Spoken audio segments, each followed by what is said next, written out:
So I'm moving back to my parents' house in a month, and it's getting difficult for me because as much as I like them and I love them, they can get judgmental, and most relatives around me and my sibling, my twin sister, they're also really judgmental.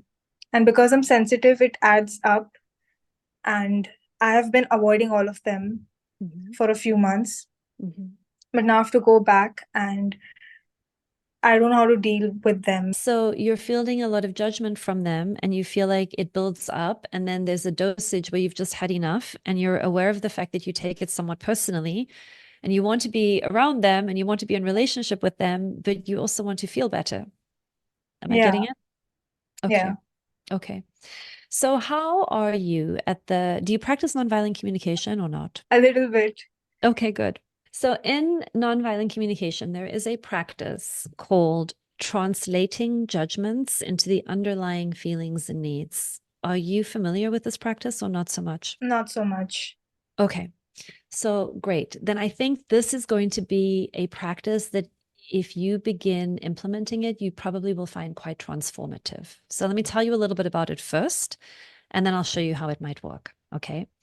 So what Marshall Rosenberg used to say is an invitation to remember people are trying to tell you about what's important to them, about what their needs are, about what matters to them, about who they are, about their values. They're really trying to tell you about them in coded language. They do it through making judgments of you. And one of the things that we can learn to do is to start listening for what people mean instead of getting hooked by how they say it or what they're actually saying. So, for example, I'll give you a very simple one. Like if somebody said, the problem is you're so selfish. You're such a selfish person, which is how most people would talk about it. If I'm going to translate that judgment into what that person might be feeling and needing when they say that, and I'm not going to take it personally, because I think you mentioned that's one of the places that you get hooked. If I can shield myself from making it about me, and I can hear, oh, maybe this person is really wanting more consideration about something right now. If they think I'm selfish, maybe they don't have a lot of trust that their needs matter to me or that they're being considered in the way that they want to be considered.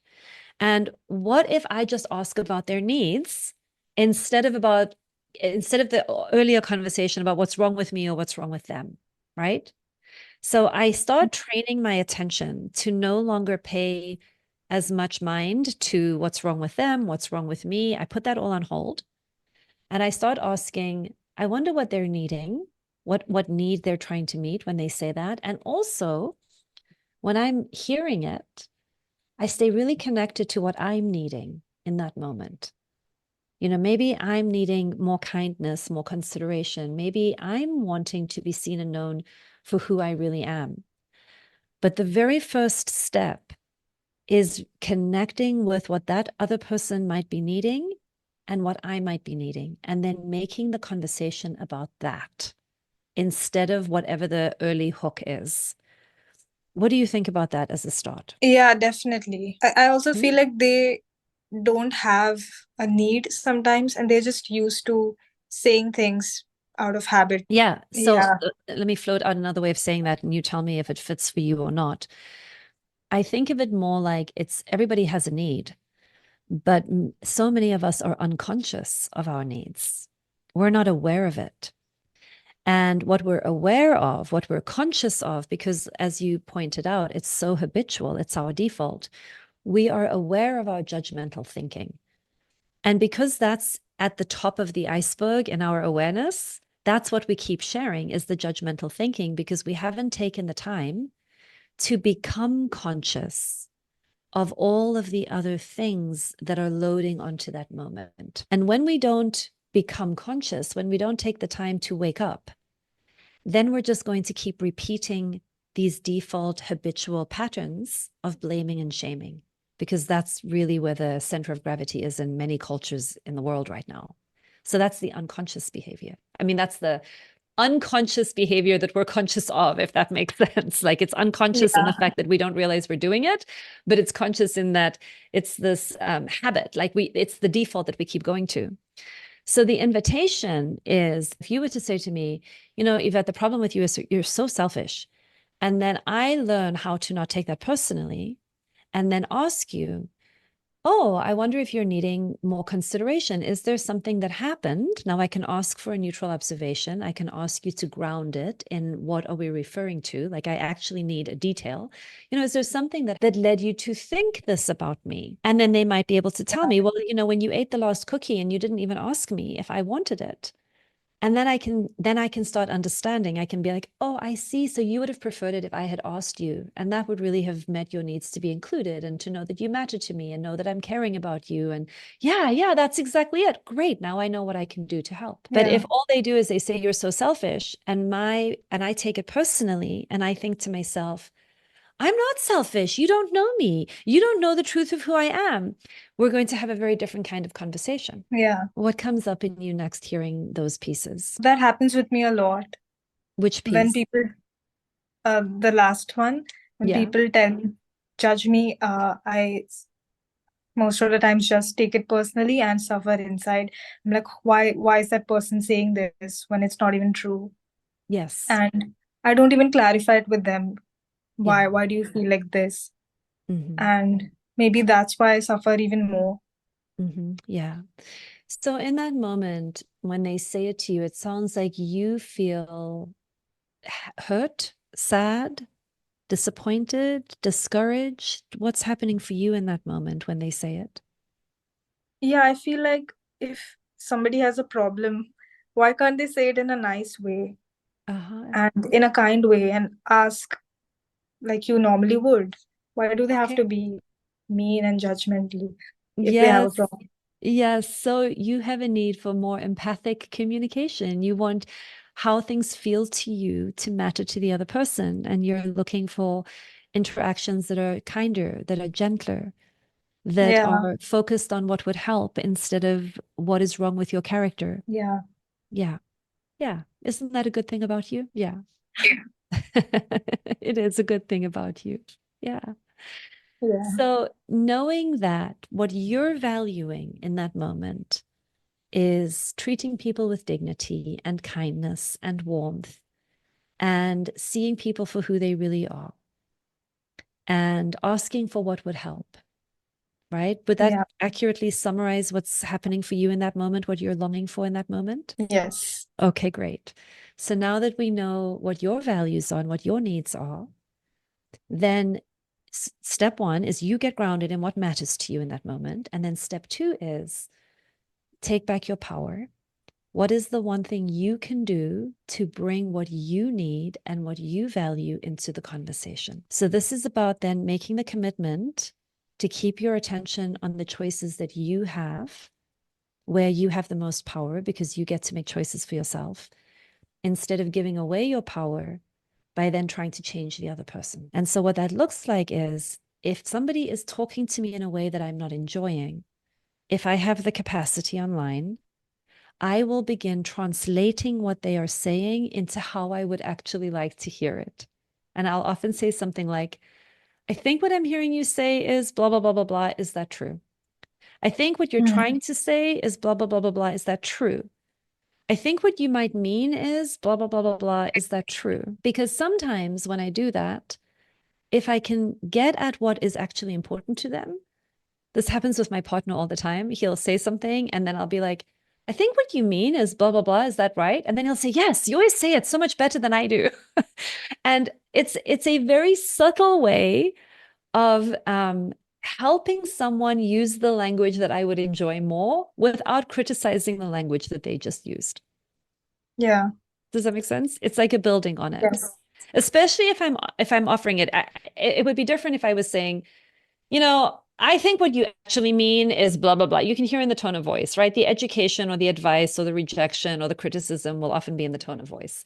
But we can yeah, help people wake up to what they're trying to say or say it more skillfully if we come alongside them and we join them and we build on it. What do you think? yeah. Do you want to try out some things that maybe they say that you find triggering, that you take personally, that you find particularly painful, and and see if we can get at what might be happening for you and them underneath them. Would that be helpful or not? Yeah, that would be helpful. So what's a common judgment? Yeah, what's a common There are judgment that's so many painful? things. It's not just my parents. I think it starts with my sibling.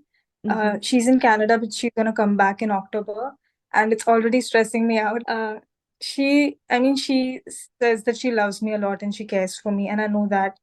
Mm-hmm. But she can be super mean, Mm-hmm. and her tone and the way she tells things to me are super mean. Mm-hmm. She'll be like, so there's this incident that was really traumatic for me. It might sound dumb, but it's still stuck in my head a few years back. This is just like an example of how she can be. So something had happened at home and my mom started crying, and I started looking at her to like find out why she was crying. I did not move. I was in my place. I was just looking at my mom. And my sister looked at me and she started yelling at me saying, "What is wrong with you? Mom is crying. Uh, Go and ask her what's wrong with her." And I snapped. I was like, why are you asking me when you can also ask mom what is wrong? Mm-hmm. And then we started fighting about that. Yeah. So these are the kind of things that she does. Starts blaming me out of like Yeah. no reason Yeah. Yeah. Yeah. and Okay. telling mom things, yeah, that I haven't even done. This is like really third grade. Sure. No, no, no, no. It may be you can see it that way, but it's also very, very common. And I think many, many people can relate to this example that you're giving. Yeah. In this example, because there's many layers to it, and there's actually quite a lot of complexity to where we could begin with it. What feels like the most important piece that you want to be able to do differently in this example? Is it working with your mom? Is it responding to your sister? Is it saying more about where you stand in a new way? Is it more about connect? Like, what is the thing you most want to be different?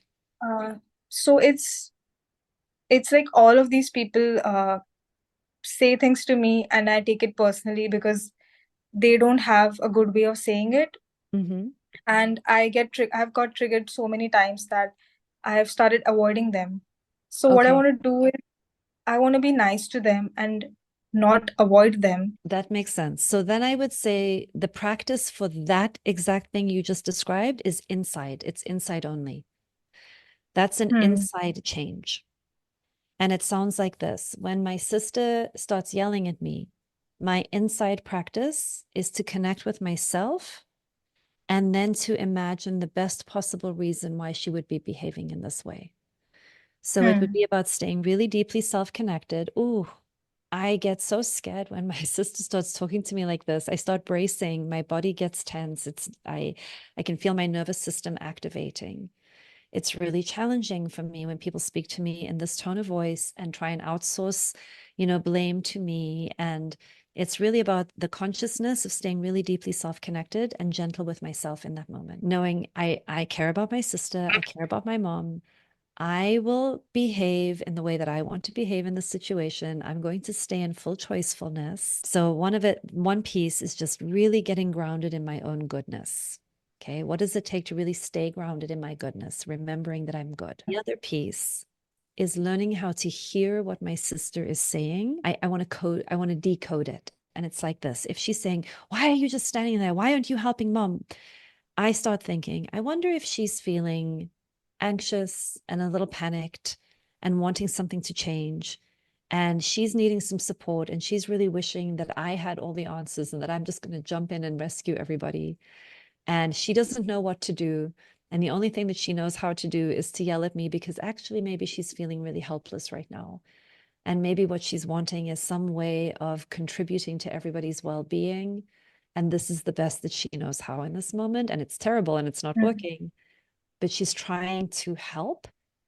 And so if I can see that she's just trying to help and she's scared and anxious and she gets into fight mode when she gets activated, then I can understand that what I'm fielding tells me more about what's happening for her than about any kind of goodness or badness in me. How does that land on you, hearing it like that? Yeah, I can start thinking of it like that. It's a bit difficult because I am not sure if she really thinks that way or is it just because she has a habit of yelling at me. I don't know. Yeah. she has a habit of yelling at you, which is her defense, which keeps her out of touch with her own needs. And so she's Yeah. not conscious of it. If you were to ask her in that moment, most likely, what are you needing right now? She would probably say something like, I need you to blah, blah, blah, blah, blah, because that's the level Mm, of awareness that is present in the conversation at that time. mm, We don't change things at the same level of consciousness. We actually need to wake up to what's happening and bring a different consciousness if we want that pattern to change.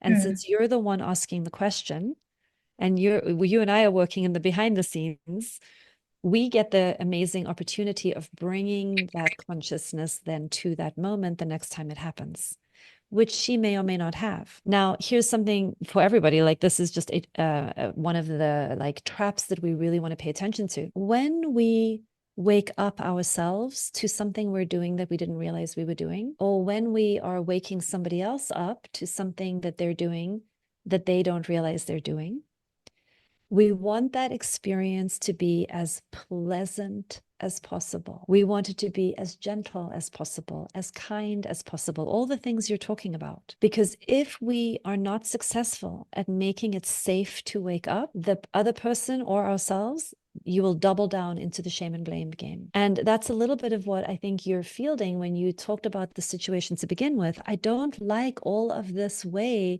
of all this judgment, all this criticism. This is the tragic, terrible, self-sabotaging strategy that people are using to wake everybody else up. That's what they're trying to do. They're trying to make you more aware of everything that's wrong with you so you can fix it, so you can be a better person, so we can all be happy. But coming from that consciousness of this is what's wrong with you and this is what I'm going to teach you to do differently, it doesn't work. You can feel into how painful that is.